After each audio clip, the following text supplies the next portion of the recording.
La présence du Covid, elle a montré clairement qu'il y avait un besoin d'activité physique, mais pas seulement. Il y avait un besoin de liaison entre les acteurs et entre les collaborateurs dans les entreprises.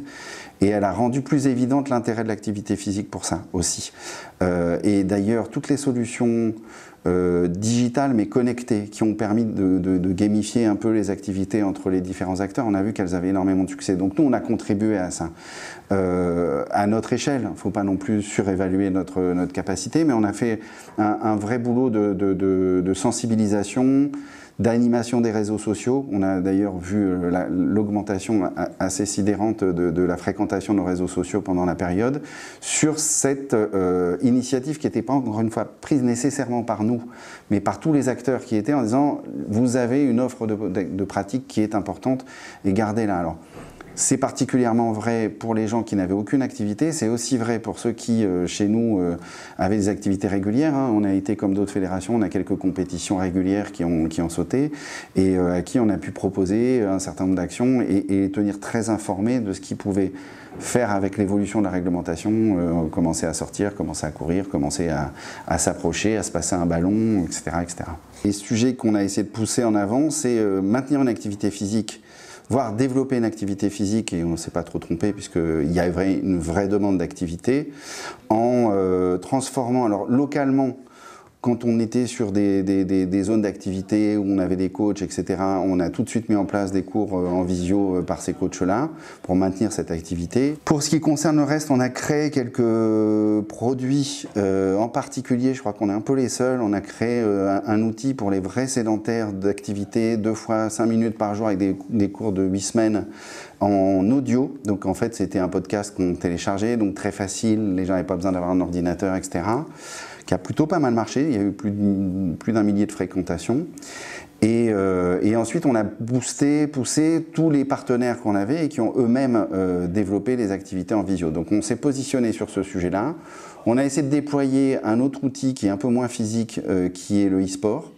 On a été en partenariat, on a mis en place une action qui a été retenue par 1 ou 2 entreprises qui permettait aux gens de garder le contact à travers le jeu et en même temps qui permettait de financer, bon, on était beaucoup à le faire, c'est pas une très grande originalité, mais quand même, la Fondation des Hôpitaux de France qui était bénéficiaire du tiers des revenus qu'on avait sur cette affaire. Le 3e point, ça a été d'organiser, puisque cette période-là pour nous, c'est vraiment la grosse période d'activité où on a nos plus grosses manifestations, on avait les Jeux nationaux, les Jeux mondiaux qui devaient se dérouler. Donc on a reporté, rien n'a été annulé. Sur les Jeux nationaux de Tours, on reporte exactement la même date l'an prochain, ce qui nous permet de maintenir l'activité locale. Il y avait tout l'investissement de travail qui a été fait par les structures locales. Sur les Jeux mondiaux, c'est la même chose, c'est reporté d'1 an à Athènes. Donc on a au plan international dû déplacer un certain nombre de compétitions pour installer ces Jeux mondiaux. Mais bon, les Jeux mondiaux à Athènes, c'est quand même un truc assez symbolique et qui intéressait beaucoup de gens. Donc on a déjà des inscrits. On a travaillé comme beaucoup aussi sur toute la partie financière pour que ça handicape le moins possible les entreprises, donc avec des systèmes d'avoir, de report qui étaient facilités. On était en plein lancement au mois de mars de notre dispositif de formation des éducateurs sportifs au sport d'entreprise. Donc on n'a pas démarré le 10 mars et on a tout transformé, et ça les équipes ont fait un boulot remarquable, en formation à distance, et transformer une formation présentielle en formation à distance, c'est un sacré boulot, en 1 mois. Ce qui a permis que les éducateurs sportifs qui eux qui ont pris beaucoup, ça a été très difficile pour eux cette période, mais qui avaient du temps libre, ont pu se former gratuitement, puisqu'on avait négocié les financements avec les organismes financeurs, ont pu se former à ce diplôme. Au bout d'1 mois et demi, on avait réussi à le mettre en place. Donc là, on a mis en place déjà 4 ou 5 sessions, et ce qui nous permet d'avoir des gens qui ont mis à profit ce temps de chômage contraint, de leur permettre aussi d'élargir leur spectre d'activité à la rentrée. Quand ça va redémarrer, on aura des gens qui sont formés et prêts à démarrer avec le sport d'entreprise. On a à disposition un vrai programme d'activité pour l'ensemble des personnels soignants, que ce soit l'agent d'entretien ou le médecin. Des élus ont souhaité transformer l'élan de solidarité qui s'est manifesté par des applaudissements en quelque chose d'un peu sonnant et trébuchant, et donc avec cette réforme qui consiste à ce que tout salarié, tout agent public puisse donner des congés au personnel soignant. Lorsqu'on a vu ça, nous on s'est dit les congés c'est bien, mais on connaît, parce qu'on avait un peu travaillé la question des personnels soignants, les vraies difficultés de vie quotidienne au travail qu'elles ont. Les personnels soignants sont beaucoup plus sujets aux risques psychosociaux que la population active moyenne et ont 2 fois plus de troubles musculo-squelettiques que la population active moyenne.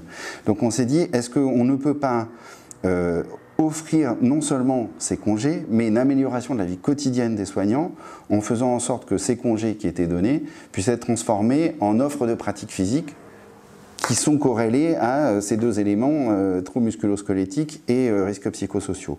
Donc on a saisi des parlementaires, on a fait notre boulot de lobbyiste auprès des parlementaires dans le débat à l'Assemblée. Il y a eu un amendement à l'Assemblée qui a été repris sur ce sujet, qui n'a pas été retenu pour 2 raisons principales. Sur la question de la transformation des chèques vacances en chèques sport qui existe déjà, il y avait une volonté du gouvernement d'agir très vite et on n'était pas dans ce timing-là.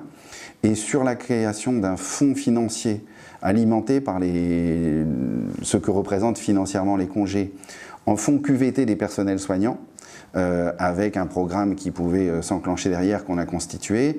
Ça a été reporté à ce moment-là dans les discussions sur le Ségur, puisque c'était quelque chose de beaucoup plus structurant que juste une mesure un peu urgente. De ce que je sais du Ségur, qui a été compliqué à négocier et qui a quand même d'abord été centré sur le volume d'activité, le recrutement et les conditions de rémunération, c'est pas un élément qui a été retenu. Mais ce n'est pas parce qu'il n'a pas été retenu au Ségur qu'on va lâcher l'affaire, et il y a encore du travail à faire là-dessus.